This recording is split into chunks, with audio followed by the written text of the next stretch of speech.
Ce que j'ai constaté, c'est que quand on voyait des films qui étaient un peu plus vieux, des années 70, mes enfants étaient complètement transfixés par les films. L'émission terminait, puis mes enfants étaient dans un état calme. Pas juste calme, mais connectés à la réalité. Ils étaient capables de répondre à mes questions, ils étaient capables de se réintégrer dans leur propre activité. Tandis qu'on voyait des films, plus modernes, juste pour vous donner un exemple de ce type de différence qu'on voit aujourd'hui, quand on voyait des films plus modernes, qui n'est pas passe-partout nécessairement, c'est juste un bon point de comparaison. Je parle de Pixar, de films qui sont intenses, avec la musique intense. On voyait ces films ensemble, et ce que j'ai constaté, c'est que mes enfants, à la conclusion, étaient vraiment agités. C'est comme ils avaient fait une course. Ils n'étaient pas connectés à la réalité. Ils étaient comme dans un état altéré. Et alors, je me suis posé la question, comme n'importe quel parent, qu'est-ce qui s'est passé au niveau du cerveau à la face de ce deux types de contenus différents?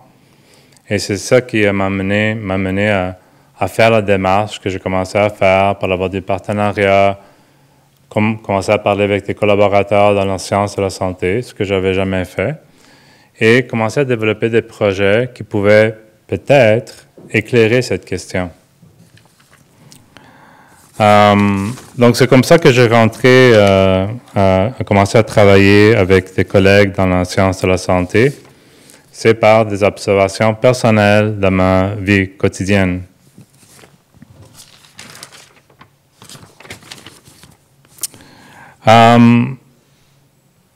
J'ai eu la chance également cette semaine, le privilège de parler avec le réalisateur du film qui s'appelle Luis Patiño.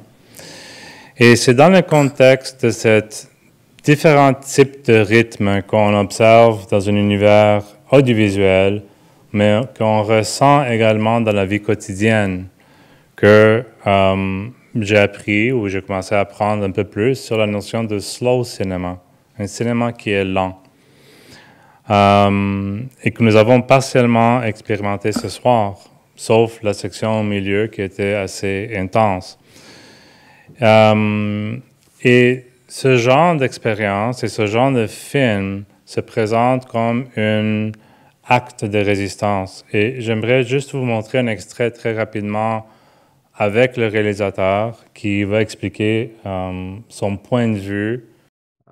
I think I have a sense of the rhythm that it's being building from film to film. No, I think the sensitivity of a filmmaker mainly appears here. Of course, reflecting about the rhythm and mainly that the external rhythm, the internal rhythm that we live in. I find that my films are a kind of resistance to the acceleration of the rhythm in life. I don't want the images appear just as an illustration of the narrative. I want the viewer to be able to habit, to live in the film, in the landscape, in the image, and the image. So we need to give enough time for the view of the spectator to go to the image and come back, and to the image to see that the image can see, and the viewer feel that the image is looking to them.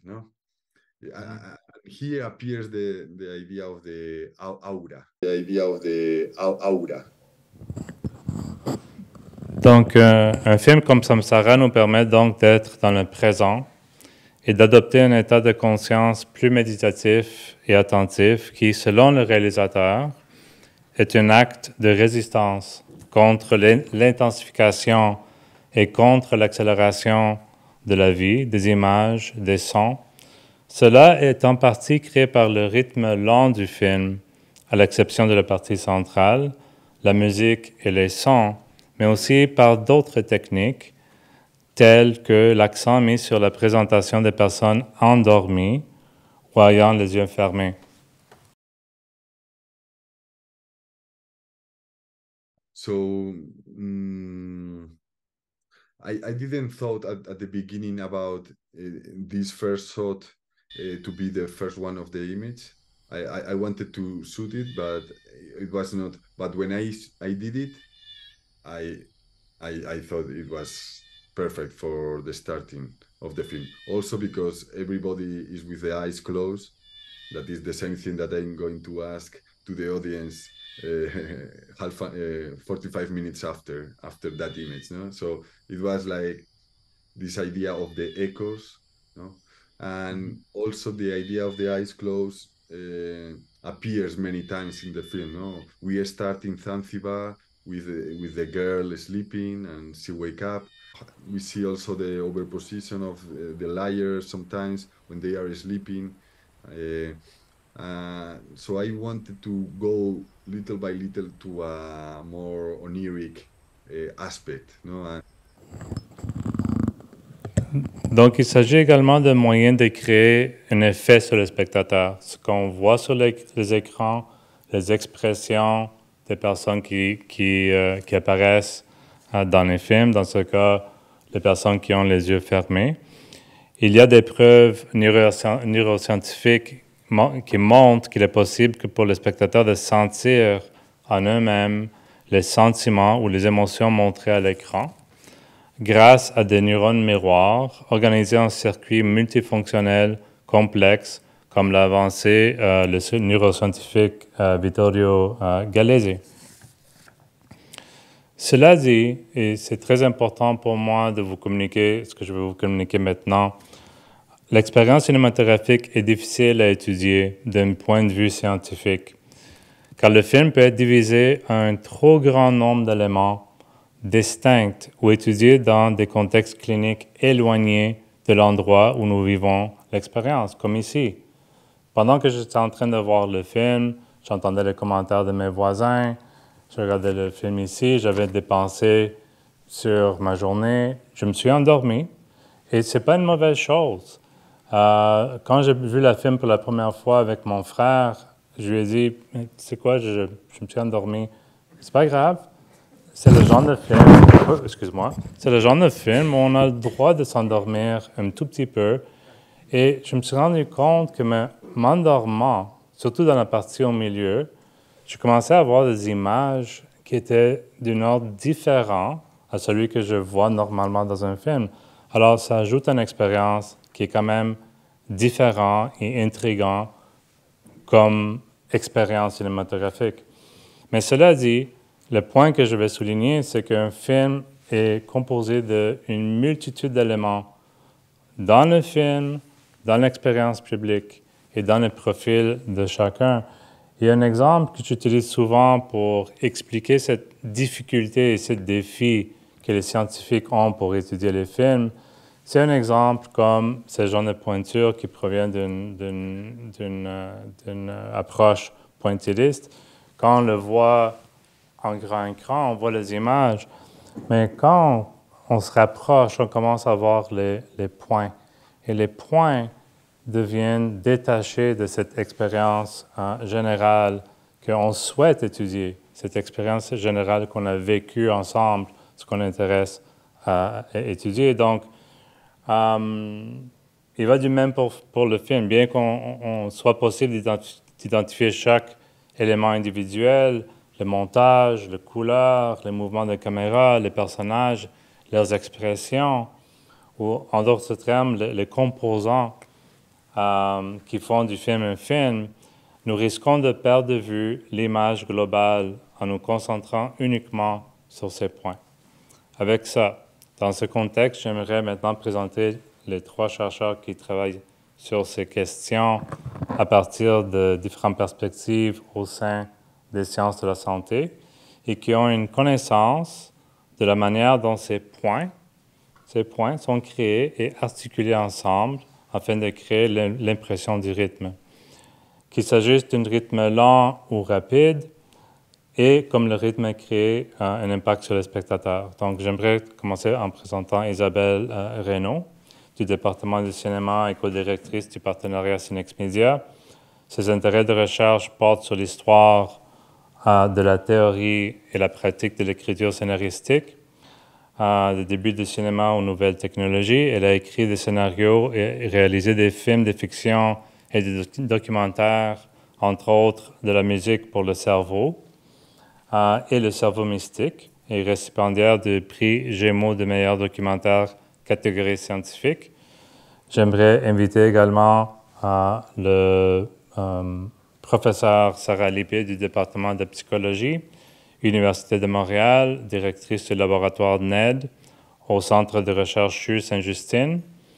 Elle étudie la diversité des trajectoires neurodéveloppementales et les facteurs de risque menant aux troubles neurodéveloppementaux.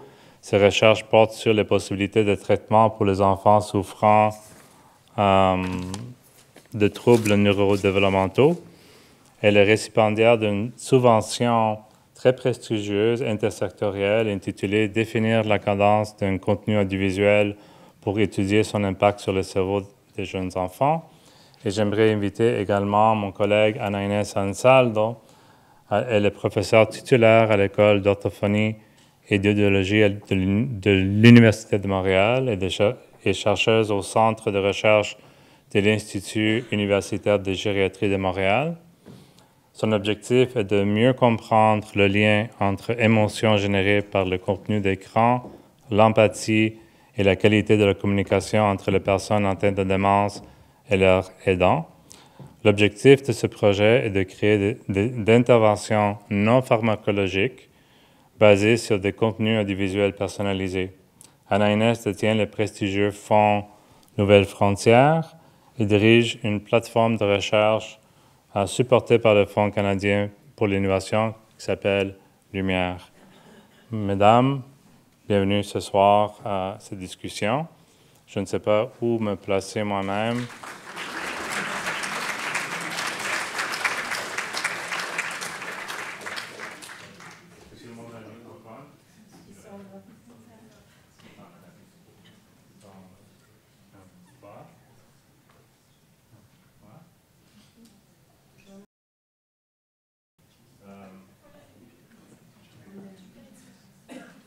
On doit allumer leur microphone. Donc, je pensais comme première question qu'on pouvait se connaître un petit peu et que chacun de vous pouvait peut-être vous présenter les recherches que vous menez dans votre domaine de recherche. Donc, on peut commencer avec Ana-Inés Ansaldo. Bonsoir tout le monde et merci de m'avoir invité à cet événement si intéressant et inspirant. Donc, moi, je m'intéresse à la communication et ses troubles au cours du vieillissement, et particulièrement en relation au travail que je fais avec Santiago et une équipe intersectorielle où il y a des personnes qui viennent des sciences de la santé, mais aussi l'équipe de Santiago en cinéma, des ingénieurs, des cliniciens, des préposés aux bénéficiaires, des aidants, des personnes atteintes des troubles neurocognitifs majeurs. Avec cette équipe-là, on essaye de comprendre les liens entre les émotions vécues par le co-visionnement du contenu d'écran, l'empathie générée par ces émotions-là, et comment ces dynamiques peuvent favoriser la communication dans le cadre des démences. En fait, pourquoi cette triade-là? Parce que la communication est quelque chose qui s'est construit beaucoup à partir de partage d'émotions et de l'empathie. Autant du point de vue phylogénétique, dans l'évolution de l'espèce, les émotions sont apparues très rapidement, dans les mammifères, chez les mammifères. Puis, ces émotions-là partagées ont modifié les cerveaux petit à petit. Lui, il s'est transformé aussi. Et ont donné lieu à l'empathie, qui est cette capacité à ressentir les émotions vécues par autrui.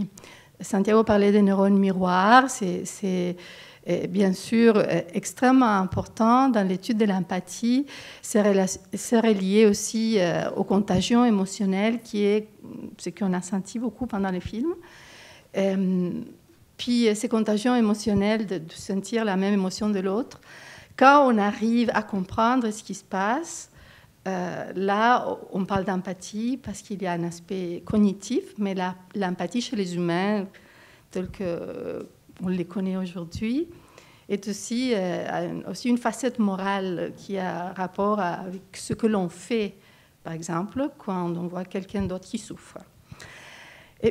Et à partir de là, le langage se développe, disons, chez l'enfant, par le regard conjoint, cette empathie entre la mère et l'enfant, l'échoïsation des sons. Très rapidement apparaissent les noms des mots, etc. Boum, puis très rapidement, on arrive au discours, à des choses très complexes. Et quand il y a une démence qui peut être produite pour les résultats de nombreuses maladies neurodégénératives, le langage se désintègre, la communication se désintègre progressivement, ce qui amène beaucoup de mal-être chez la personne qui vit avec la démence et les proches. Alors, toute cette introduction pour dire que j'étudie les liens, nous étudions tous ensemble, les liens entre émotion, empathie et communication, parce que on a déjà vu avec des études que j'ai faites dans le passé que lorsqu'on se retrouve face à une personne atteinte de démence qui a des problèmes de communication, si on partage un contenu d'écran adéquat et on est capable de générer des émotions positives, on peut déclencher la communication, qu'elle soit verbale ou non verbale. On peut diminuer l'anxiété produite par les problèmes de communication. Et on peut aussi diminuer le fardeau de l'aidant, que lui, il souffre beaucoup de ne plus savoir comment communiquer avec son proche. Donc, on étudie les contenus d'écran par une série de méthodes qui sont complexes, comme Santiago l'a très bien expliqué. On étudie aussi les réactions psychophysiologiques au contenu d'écran, comme par exemple les variations du rythme cardiaque, les variations du rythme respiratoire, la réponse électrodermale, qu'on peut associer aussi avec les émotions vécues. Parce que la personne ne peut pas nécessairement dire ce qu'elle vit, mais ce qui arrive, c'est qu'à un moment donné, ces émotions-là et le fait de les partager avec l'autre personne génère des échanges verbaux et non verbaux. Alors, dans ces projets Lumière, on fait une collecte des données multimodales où on analyse les contenus d'écran, les comportements, les réponses verbales et non verbales, et on veut savoir quelle est cette chimie qui s'est produite entre les personnes et certains éléments du contenu d'écran et de l'environnement où ça se passe aussi, parce qu'on a différents environnements, qui permettent de rétablir la communication dans les cas des personnes atteintes de démence et comme ça améliorer leur qualité de vie et aussi celle de leurs aidants. Merci Anna-Inès. Sarah? Oui, donc Sarah Lippé, professeure titulaire au département de psychologie et chercheur senior là, des fonds de recherche du Québec. Ma recherche est surtout située au CHU Sainte-Justine. Alors, je m'intéresse au neurodéveloppement puis aux troubles neurodéveloppementaux. Alors, j'essaie de comprendre les impacts de différents facteurs de risque sur le neurodéveloppement, y compris bien sûr la génétique en premier lieu. Puis ensuite, les différents facteurs de risque au niveau des événements périnataux. Et ensuite, pendant la vie, évidemment, postnatale. Donc, je suis neuropsychologue clinicienne de formation et je pratique toujours. Donc, l'idée d'être ici, en fait, c'est que je me questionne beaucoup sur certains symptômes qui sont transdiagnostiques chez les enfants qui ont des troubles neurodéveloppementaux, puis éventuellement aussi des des préoccupations au niveau de la santé mentale. Un de ces symptômes, c'est la sensibilité sensorielle. Donc, il y a 20% de la population générale qui ont une hyper ou une hyposensibilité sensorielle, donc il ne faut pas trop s'en faire avec ça. Mais c'est vrai que c'est un symptôme qu'on retrouve d'une manière assez prévalente dans plusieurs conditions cliniques. Avec la progression du rythme, des forts contrastes dans le contenu audiovisuel qui sont présentés à nous et à nos enfants. Je pense que c'est vraiment pertinent d'essayer de comprendre qu'est-ce qui se passe dans les cerveaux des tout-petits qui sont exposés à ces contenus-là. Donc, j'utilise l'électroencéphalographie haute densité. Donc, c'est une méthode d'imagerie très, très simple qui existe depuis 100 ans l'année prochaine, où on peut enregistrer l'activité cérébrale. Et la particularité de cette méthode, c'est que ça a une capacité d'analyse temporelle très, très fine. Donc, on peut effectivement regarder les questions du rythme avec cette méthodologie. Donc, on essaie de voir quel est l'effet de ces différents contenus audiovisuels sur l'activité cérébrale des tout-petits. Des tout-petits bébés et des enfants de 2-3 ans parce que c'est en gros l'âge où les enfants commencent à regarder YouTube et tout le reste. Et donc, on trouve beaucoup de choses, mais c'est peut-être pas l'objectif là, de la discussion aujourd'hui. Merci, Sarah. Collègue? Merci, Santiago. Je pense que ta voix, là, tu pourrais faire de l'ASMR. Est-ce que tu sais c'est quoi? Je pense que ce serait un gros hit. Donc, moi, je m'intéresse en fait à des scientifiques comme mes collègues qui sont ici. Donc, je fais des films documentaires. La vie a fait que j'ai fait 2 films sur le cerveau. J'en ai fait sur d'autres organes, mais je ne parlerai pas de ça aujourd'hui. Puis en fait, ce qui m'intéresse, c'est, dans le premier, le cerveau mystique, j'ai suivi des chercheurs qui testaient des moines bouddhistes en état de méditation et d'autres chercheurs qui, eux, s'intéressaient à des carmélites, donc en état de prière. Ils les ont mis dans des machines. Puis moi, comme documentariste, j'ai le prétexte parfait pour dire est-ce que je pourrais aller voir ce que vous faites. Puis ensuite, dans le film, je l'ai fait entrer en dialogue malgré eux. Non, pas malgré eux, mais c'est-à-dire que c'était très intéressant de pouvoir comparer les ondes du cerveau. Là, je m'excuse, je ne suis pas une neuroscientifique. Là, si je dis des niaiseries, vous me le dites. Donc, les ondes en état de prière versus en état de méditation. Donc, ça, c'est le cerveau mystique. Et le dernier que j'ai fait, le plus récent, c'est les effets de la musique, en fait, sur le cerveau, sur nos ondes. Donc, les bienfaits de la musique. Et j'aime bien, moi, voir à la fois des scientifiques et des vraies personnes. Excusez. Et donc, non, moi, je suis une universitaire aussi, fait que je me sens à l'aise de dire ça. Et donc, j'ai filmé avant la pandémie, notamment des bébés hyper prématurés qui étaient apaisés par une musicothérapeute. J'ai filmé des vétérans canadiens qui étaient en état de PTSD, qui, quand ils prennent une guitare, tout d'un coup, tout s'apaise. Donc, c'est ça. Ça m'intéresse beaucoup de... Moi, je suis comme une scientifique ratée, là. Je veux dire, j'ai coulé mes maths en secondaire 5, donc j'ai pas pu aller en sciences, mais le documentaire m'a sauvée parce que là, grâce au documentaire, je peux aller parler avec des gens qui, eux, font de la vraie science. Donc, voilà. Merci, Santiago. Merci, Isabelle. La deuxième question que je voulais poser, parce qu'on a déjà évoqué à plusieurs reprises, c'est le défi, en fait, d'intégrer des domaines et des disciplines qui sont normalement gardées à un certain écart, à une certaine distance. Mais pour résoudre les questions scientifiques qui nous intéressent, ça oblige quand même ouverture vers des disciplines qui sont quand même très différentes que les autres.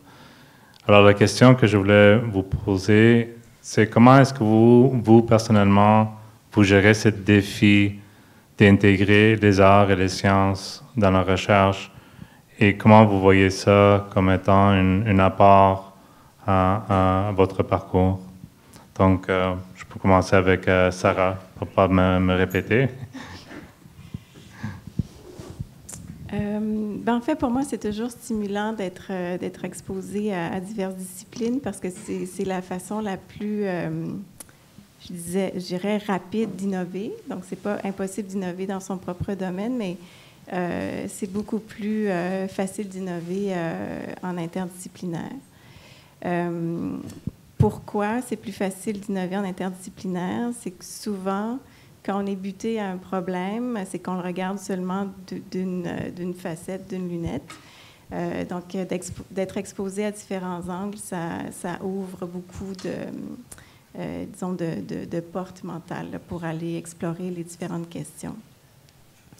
C'est sûr qu'il y a plusieurs défis, évidemment, parce que l'art est quelque chose en soi qui est multidisciplinaire, qui est multisectoriel, qui est très, très vaste. Donc, je pense qu'au début, il ne faut peut-être pas avoir la prétention de pouvoir répondre à toutes les questions qui sont générées par l'art. Mais certainement, de s'y intéresser, c'est un bon début.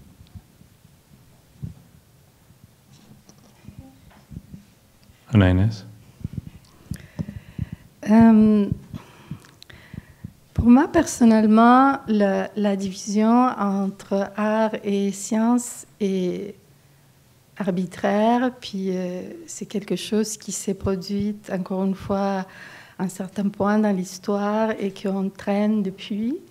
Parce que je crois qu'on divise les choses parce qu'on a l'impression que ça devient plus facile à cerner. Mais je ne sais pas si c'est pour une question que dans ma famille, il y a autant d'artistes que de scientifiques et j'étais exposée aux deux depuis toute petite ou quoi, mais je pense que c'est plus une perspective épistémologique. Je pense qu'il est absolument vrai que c'est difficile parce que les personnes arrivent avec de mentalités, des façons de voir qui sont cadrées dans des grilles qui sont apprises depuis longtemps et qui ont été, disons, martelées beaucoup dans chacune des disciplines.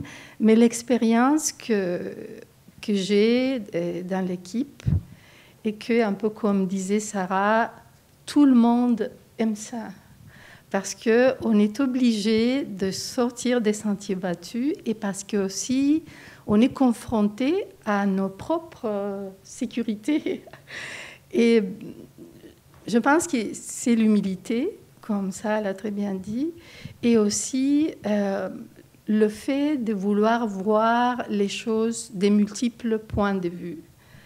Ce que l'on essaye de faire dans le laboratoire est de créer ce qu'on a appelé, puis Barbara va rire quand elle va l'entendre, Barbara, étudiante au doctorat, un socle commun.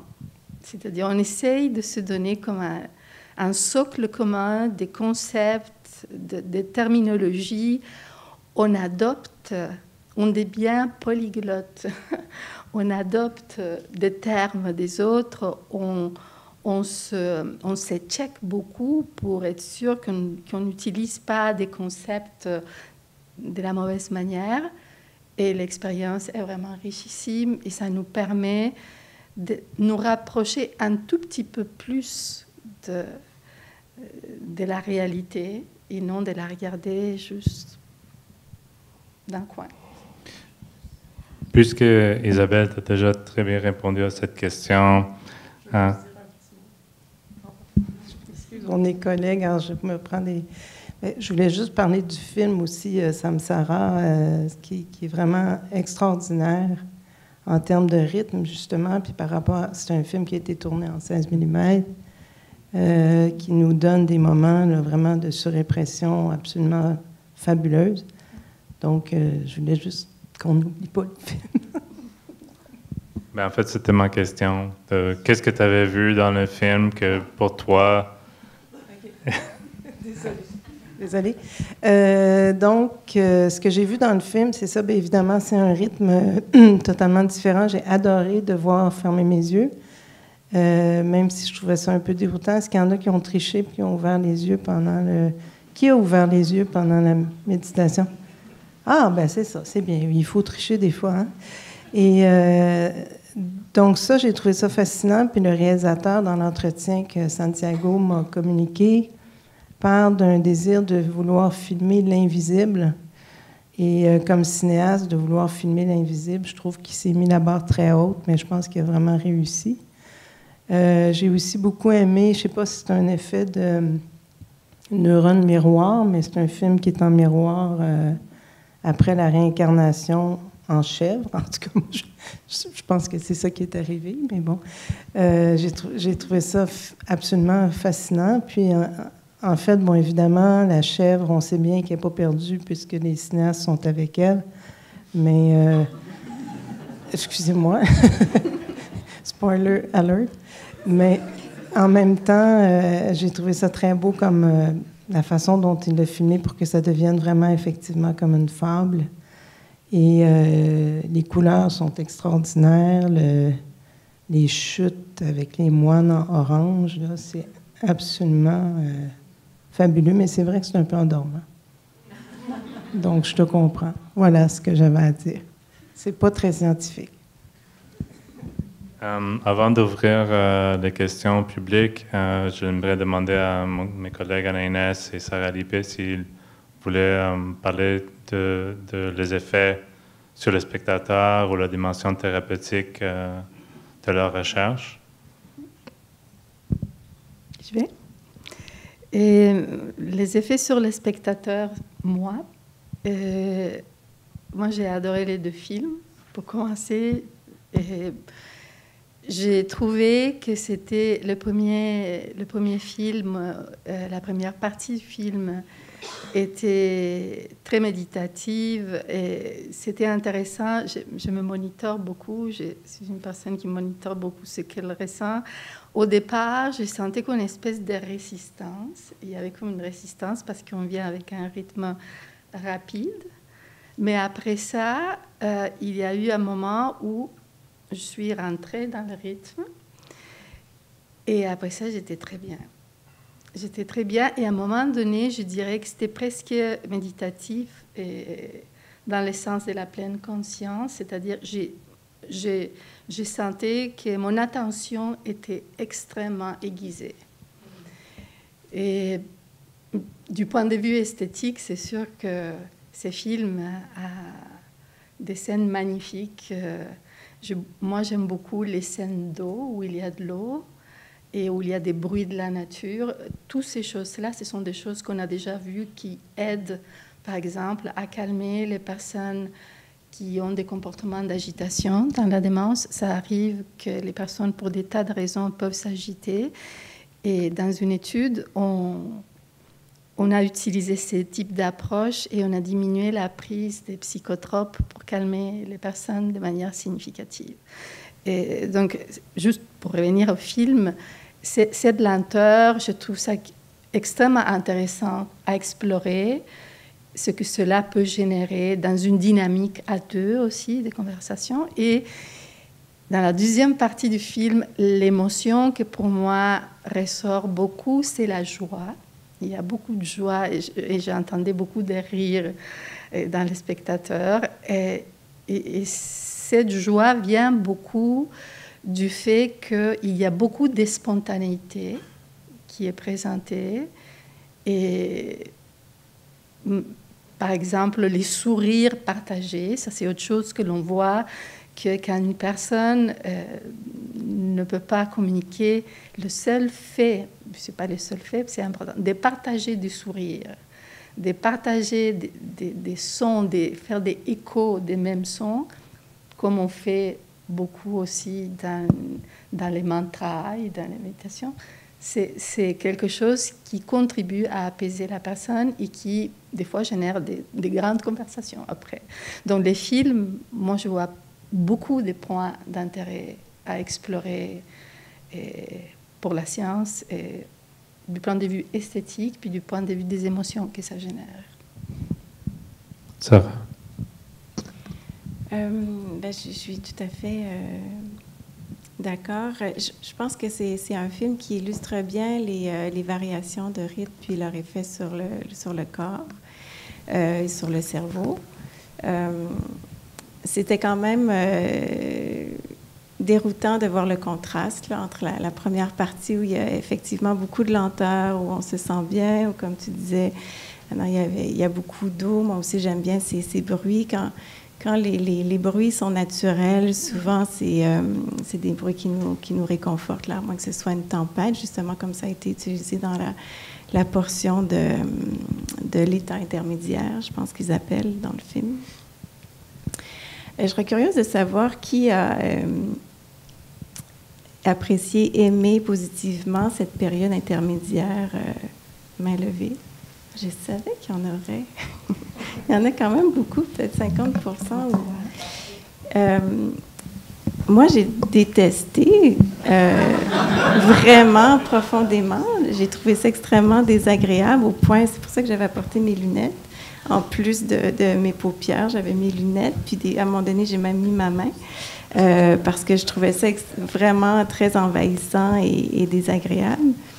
Mais c'est là où la beauté des variations, de ce qu'on apprécie comme être humain, ça peut être très variable. Puis certaines personnes adorent les stroboscopes à différents rythmes parce qu'il y a un effet de transe dans ça.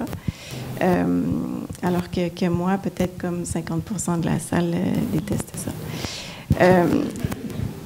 J'ai trouvé ça aussi intéressant du point de vue du narratif. Donc là, je sors de mon domaine, c'est pas mon domaine, mais au point de vue du narratif du film, la vieille dame se faisait un peu guider, raconter comment ça allait se passer pendant cette période-là.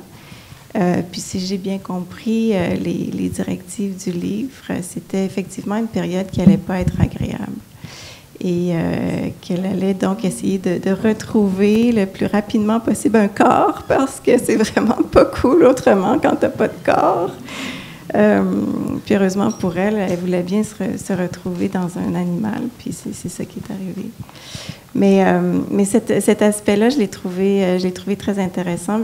J'ai trouvé qu'il avait bien illustré quelque chose qui pouvait être désagréable, mais bon, pour 50% de la population.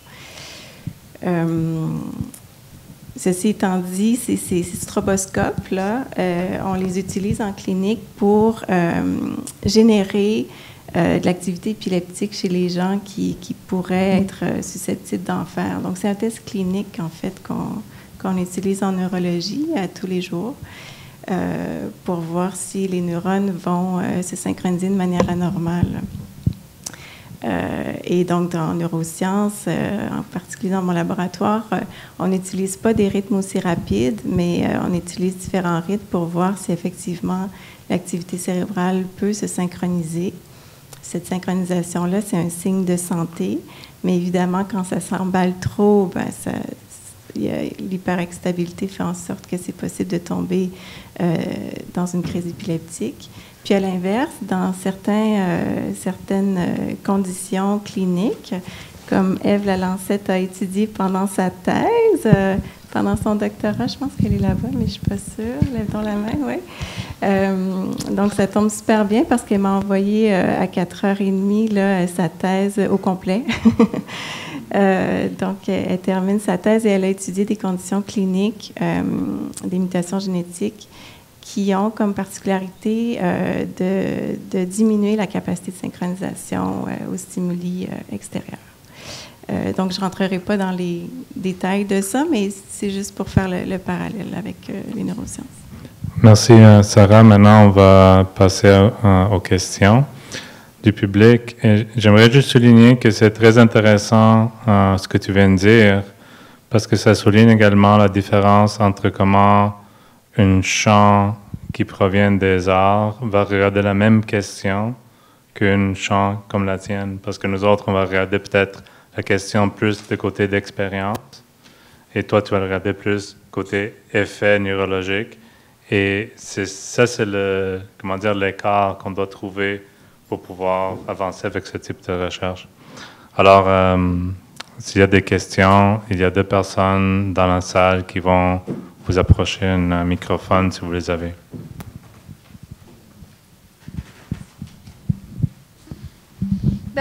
Je ne sais pas si c'est une question ou en tout cas un commentaire. Moi, je me suis endormie d'abord, je me sentais mal de m'endormir. Je me suis dit quoi? Je n'avais pas l'impression d'être fatiguée. Et puis, en fait, ça m'a amené cet état de sommeil, ensommeillé. C'est vrai que j'étais pas vraiment endormie. J'avais toutes sortes de sensations pendant que je dormais. Et ça m'a amené à cet état méditatif où le réalisateur nous a amenés finalement, qui a été absolument merveilleux.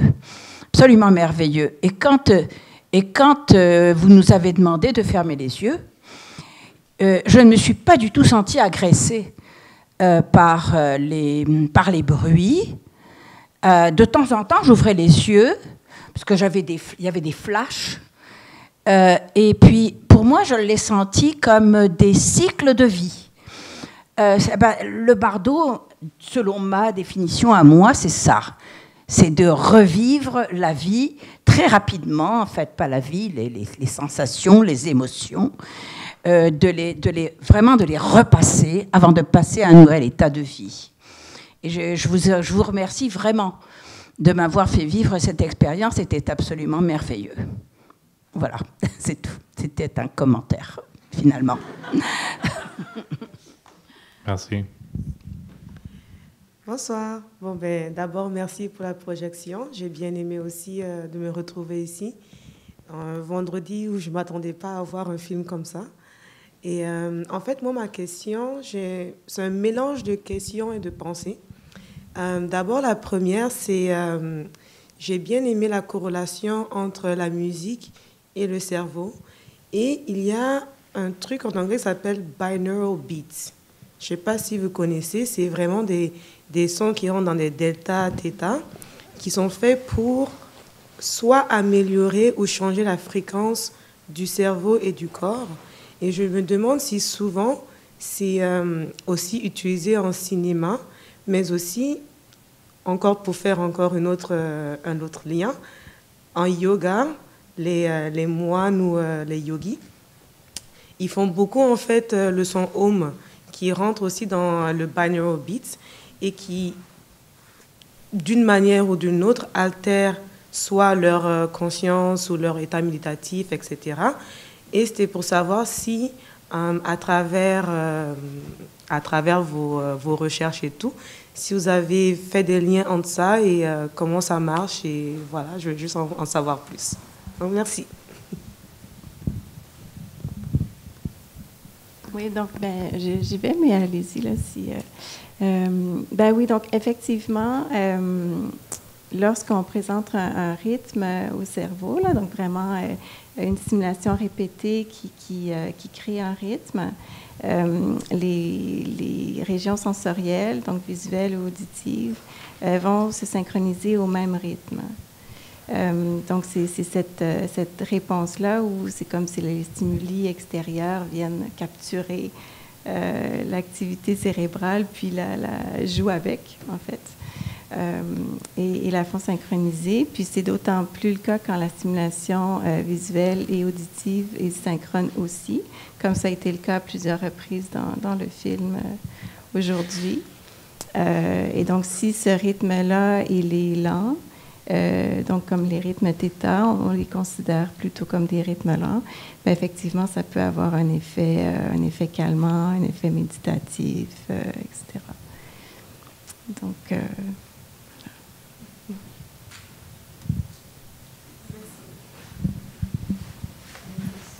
Ici, il y a une question. Bonsoir. Le le français, c'est pas mon fort, alors je vais essayer de me faire comprendre le meilleur possible, sinon je l'interprète ici. Alors, j'ai toujours me questionné en relation entre l'image et le cerveau. Les films de princesses de Disney, si vous savez, s'il y a des études, vous avez étudié ça, qu'est-ce que ça fait? Les films de princesses, il y avait toujours une princesse, un prince, et la princesse avait besoin d'aide, et le prince sauvait la journée, ils étaient heureux pour toujours après. Alors, si on voit plusieurs films comme ça quand on est petit, est-ce que ça fait quelque chose dans la psychologie des petites filles, dans la relation avec les hommes, et, son image avec eux-mêmes? C'est ça.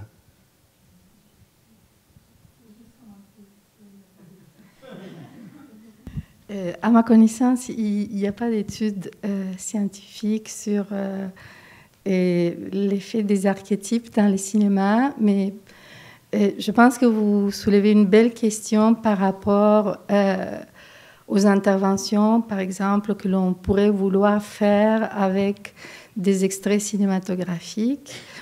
Et une des choses sur laquelle il faut vraiment travailler et considérer, c'est la sécurité culturelle, parce que si on veut générer des émotions positives, les émotions positives, ce qui est positif, comme les princesses et les princes peuvent l'être pour certaines époques, peut-être que c'est un peu moins dans certaines cultures aujourd'hui, pas dans d'autres.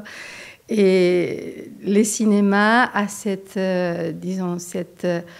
possibilité de, avec la même image, le même contenu, générer des émotions positives et moins positives chez d'autres, selon les appartenances culturelles. Donc, sans répondre à votre question, parce qu'à ma connaissance, il n'y a pas de telles études, je prends cette perche pour dire combien c'est important quand on travaille avec du contenu d'écran, avec des personnes qui ont des troubles neurocognitifs, de développer du contenu qui est, disons, personnalisé du point de vue des émotions et des sensations et des rythmes qui sont les plus adaptés pour cette personne, mais aussi d'être très, très conscient des questions des valeurs culturelles qui peuvent venir, disons, mettre en péril les émotions qu'on veut générer.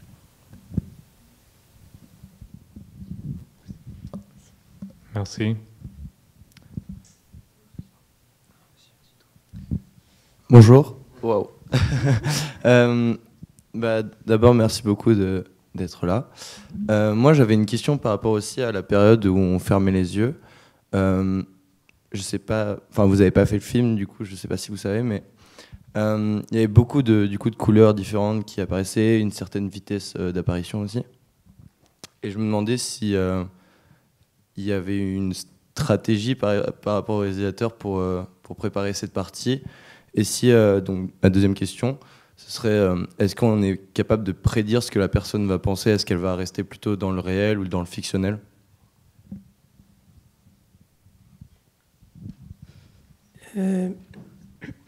Merci pour la question. Toujours en m'appuyant sur l'entrevue que Santiago a menée avec le réalisateur. Le livre qui est lu à la dame mourante, c'est le livre des morts tibétains, qui est un livre que la pratique est de le lire une fois que la personne est décédée pour l'aider dans son parcours qui peut durer jusqu'à 48 heures, là, selon les croyances du bouddhisme tibétain. Donc, c'est le livre qu'on entend. Bon, la particularité, moi, ce que j'ai trouvé très beau, c'est qu'il y a des moments où on entend le jeune homme lire à la dame. Puis après ça, quand il revient, quand elle est décédée, le réalisateur a coupé le son. J'ai trouvé ça très puissant comme choix de réalisation, de montage. C'est-à-dire que là, elle est décédée, mais sa lecture est comme privée pour elle. Hein, on n'entend pas. Puis à un moment donné, ça revient, le son redevient synchrone. Et là, c'est ça qui nous amène ensuite dans la méditation, pas la méditation, mais enfin l'état transitoire.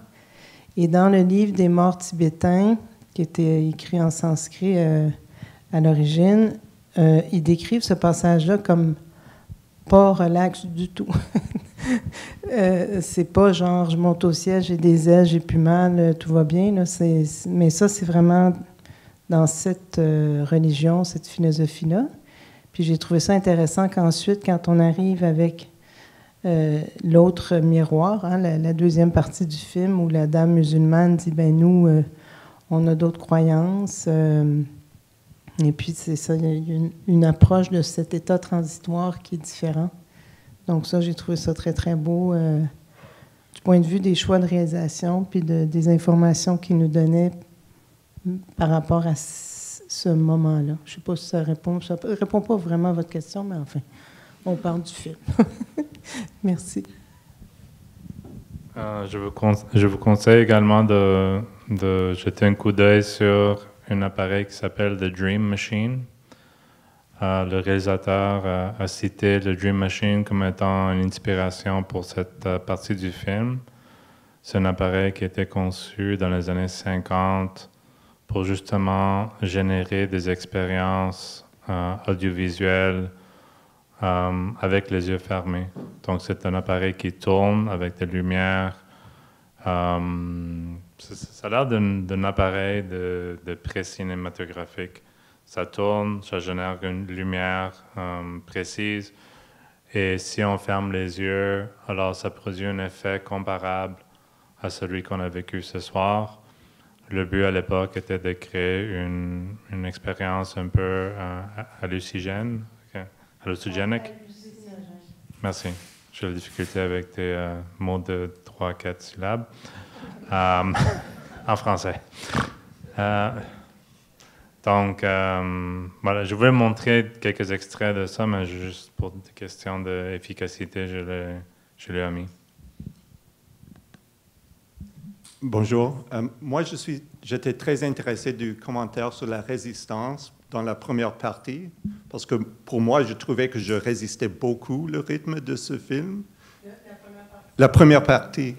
Et peut-être c'était je me pensais un peu comme, je ne sais pas si manipuler c'est trop fort, mais c'est tellement, peut-être pas dans mes habitudes de visionner quelque chose à ce rythme.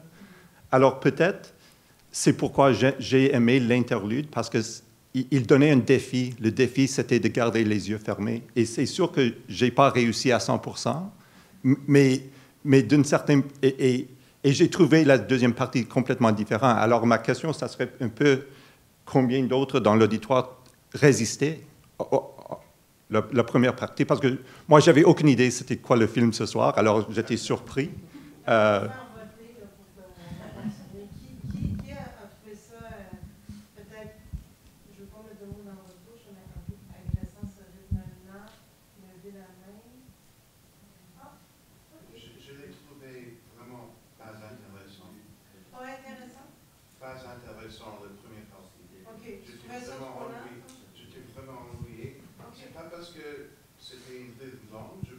Des choses avec une rythme longue, ouais. Mais je n'étais pas intéressé avec ça.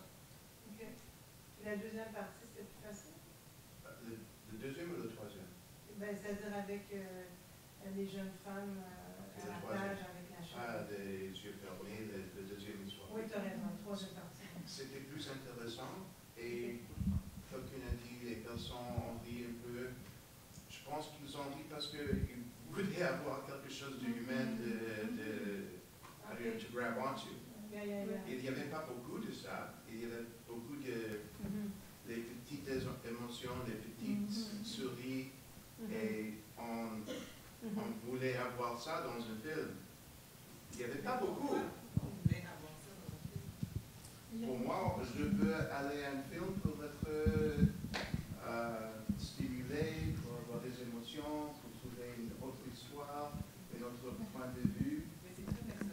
Ben oui, et pour moi, je n'étais pas intéressé en le premier, j'étais plus intéressé en le deuxième, mais ce n'était pas pour moi une expérience immense.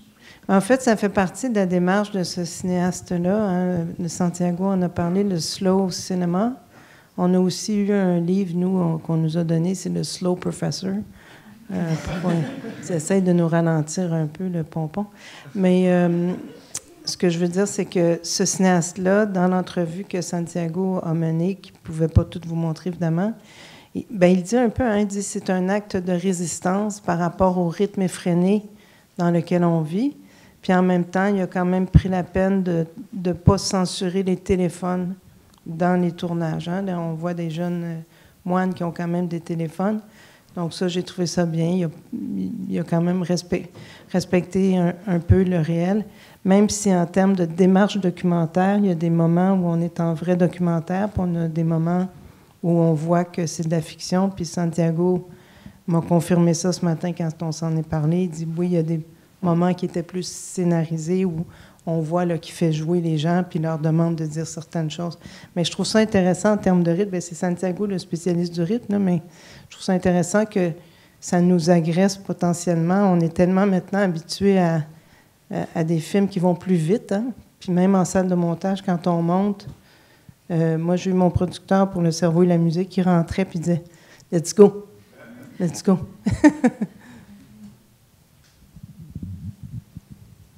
Est-ce qu'il y a des autres questions? Bonjour. Hop là.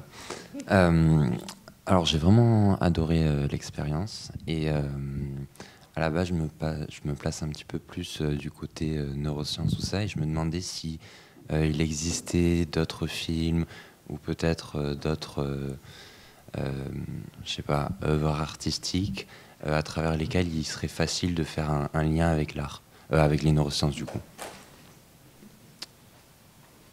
Juste très rapidement, puis ça va vous intéresser si vous ne le connaissez pas. Il y a un film qui a été fait il y a quelques années qui s'appelle Alive Inside. Et en fait, c'est un réalisateur new-yorkais qui est allé faire écouter de la musique à des gens atteints d'Alzheimer. Et tout d'un coup, quand il leur met leur playlist de quand ils avaient entre 18 et 22 ans, même s'ils ne reconnaissent plus les membres de leur famille, ils se mettent à bouger. Il y en a qui se mettent à chanter. C'est assez impressionnant. Donc, moi, quand j'ai fait mon film sur le cerveau et la musique, j'ai intentionnellement pas été voir des gens qui ont l'Alzheimer, parce qu'entre cinéastes, on essaie de respecter les démarches les uns des autres. Mais je ne sais pas si vous le connaissez, ce film. C'est très, très beau. Alive Inside. Il y a aussi des personnes qui ont commencé une recherche clinique pour faire ça pour des personnes, pour les provide. Avec des petits Walkman et avec la musique qui était importante pour ces personnes. Parce que pour moi, ça va être... C'est ça, c'est playlist de entre 18 et 22 ans. Oui, so like the Henry is one of the guys, at least. Anyway. It's not that story at McGill? No, it's not from McGill. But like there's shorts with like Oliver Sacks and the guy who's doing the study. But the sad thing is, the chose qui est triste, on peut faire des grandes expériences avec des millions et des milliards de dollars pour faire des petits effets cliniques avec les médicaments.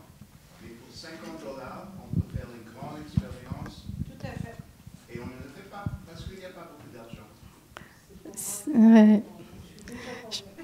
Merci de ces commentaires. D'autant plus que, disons, dans le cas de la démence, on n'a pas trouvé encore un médicament qui peut la traiter, puis on ne connaît même pas vraiment quel est le mécanisme sous-jacent. Il y a des hypothèses qui sont testées depuis longtemps. Les Amériques unies, ils ont accepté il y a maintenant 2 drogues qui vont bien, presque, mais ils vont coûter des milliers de dollars à l'assurance et aux personnes. Et vraiment, ne font pas quelque chose d'important, mais il y a beaucoup des autres choses qu'ils peuvent faire dans la vie, dans l'exercice, dans le how you eat, if you have someone in your life to give you some sort of like structure and care, which would cost much less than taking a drug, doesn't do anything. Ben, en fait, si je peux me permettre, il y a beaucoup de recherches qui s'est fait à ce niveau-là.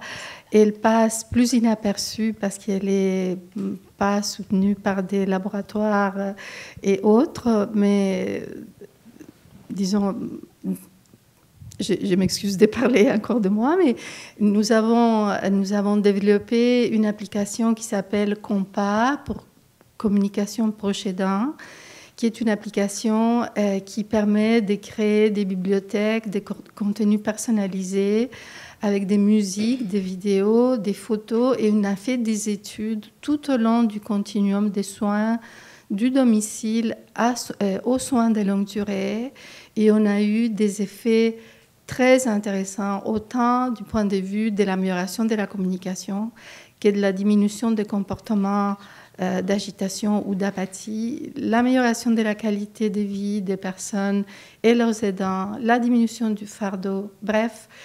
Disons, ce sont des études scientifiques. C'est sûr que c'est moins diffusé, mais je peux vous dire qu'aujourd'hui même, on a déposé une demande de subvention avec l'industrie pour pouvoir adapter cette application-là à toutes les institutions de santé et qu'elle soit intégrée dans les soins via un dispositif, disons, technologique qui va fonctionner dans les téléviseurs, dans les télés. Donc, il y a d'autres choses qui se font aussi. Il y a beaucoup de recherches de ce type-là. Et je pense qu'il y a de plus en plus les ministères, les industries se rendent compte de l'importance de cette recherche-là, qui n'est pas des molécules, mais qui s'adresse, disons, à des réalités très concrètes qui ont des soubassements neurologiques très connus. Disons, les raisons pour lesquelles ça marche, je ne les expliquerai pas parce que ça serait peut-être un peu, comment dirais-je, moins intéressant pour vous, mais c'est tout à fait juste ce que vous dites. Et dans les cas des SCPD, des symptômes cognitifs et psychologiques de la démence, comme l'agitation et l'apathie, cette même intervention-là, dans une étude qu'on a faite durant les soins d'hygiène, qui est un moment où les personnes s'agitent beaucoup, le seul fait de faire une séance compas avant les soins d'hygiène et de laisser, que ce soit la musique, les photos ou les vidéos jouer pendant les soins d'hygiène, a diminué la prise des calmants de manière significative. Et les aidants qui s'occupent de ces personnes-là étaient aussi beaucoup moins chargés parce qu'au lieu de s'occuper d'une personne complètement endormie, ils chantaient avec la personne. Donc, oui, c'est... Je pense avec ça, j'espère que ça va travailler, peut-être dans une société comme ici, mais dans une société comme les États-Unis où c'est beaucoup d'argent qu'on veut faire, je pense que ça va être un peu plus difficile parce que les compagnies d'assurance ne vont pas payer pour ça. Mais j'espère qu'ils le font.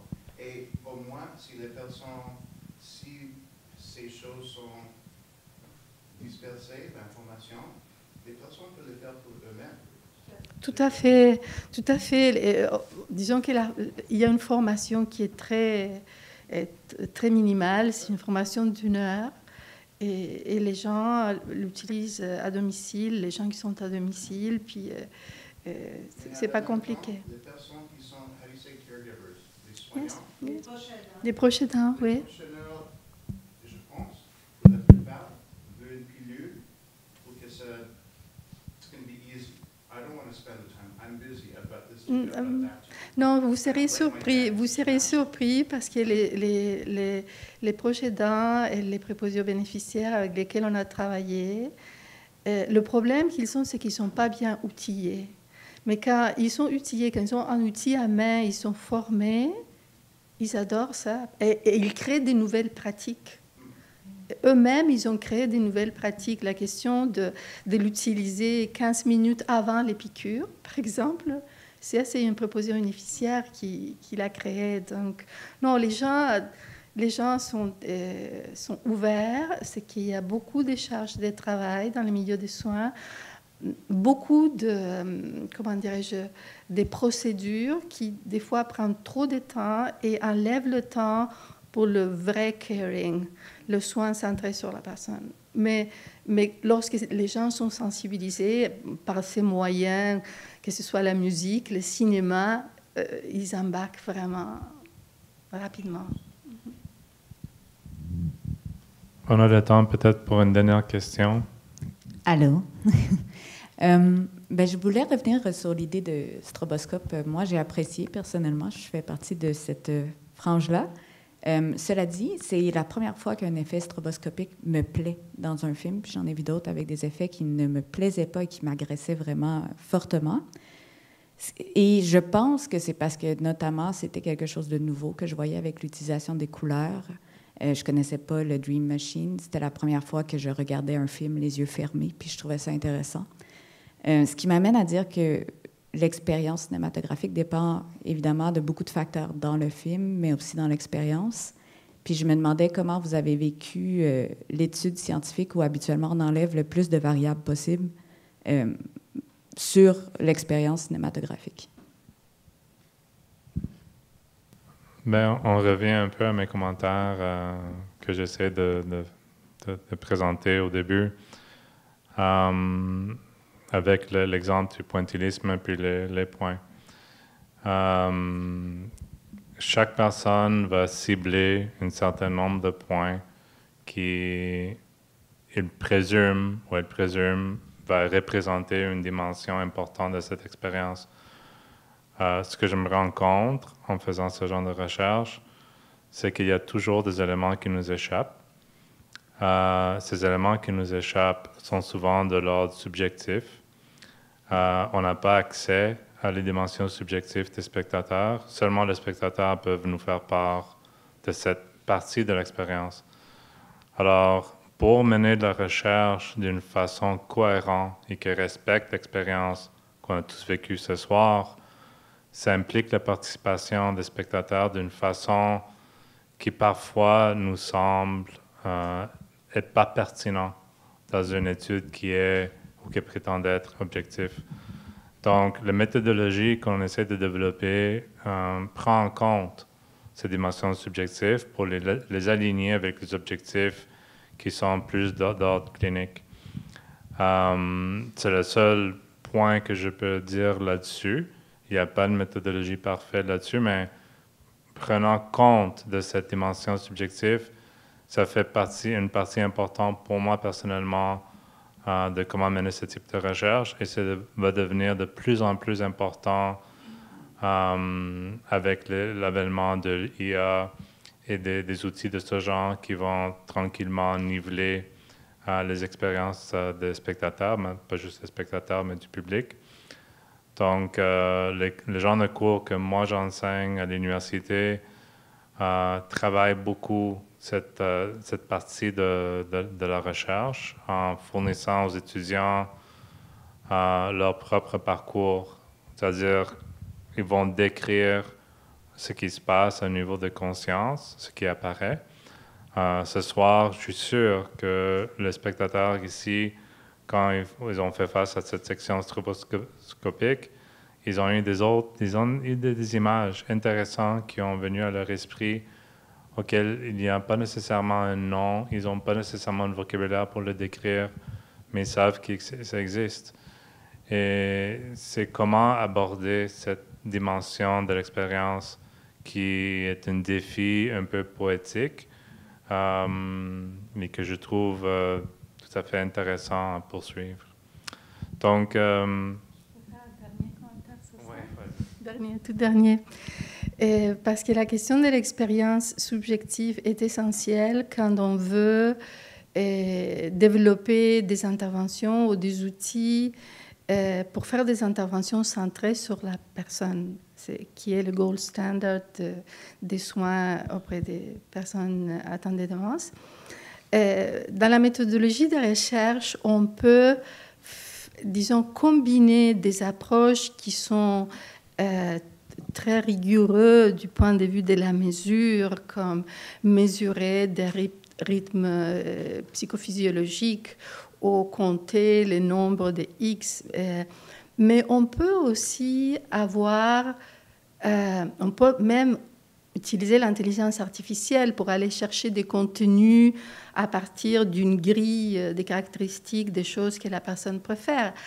Mais une chose n'empêche pas l'autre. C'est-à-dire, on peut faire ça, on peut avoir les mesures très précises, l'intelligence artificielle, mais il ne faut jamais mettre de côté l'expertise humaine. Donc, c'est pour ça qu'avec Santiago, on a eu cette infrastructure Fonds canadien pour l'innovation qui s'appelle expertise humaine et intelligence artificielle. Parce que l'humain, c'est toujours au centre et c'est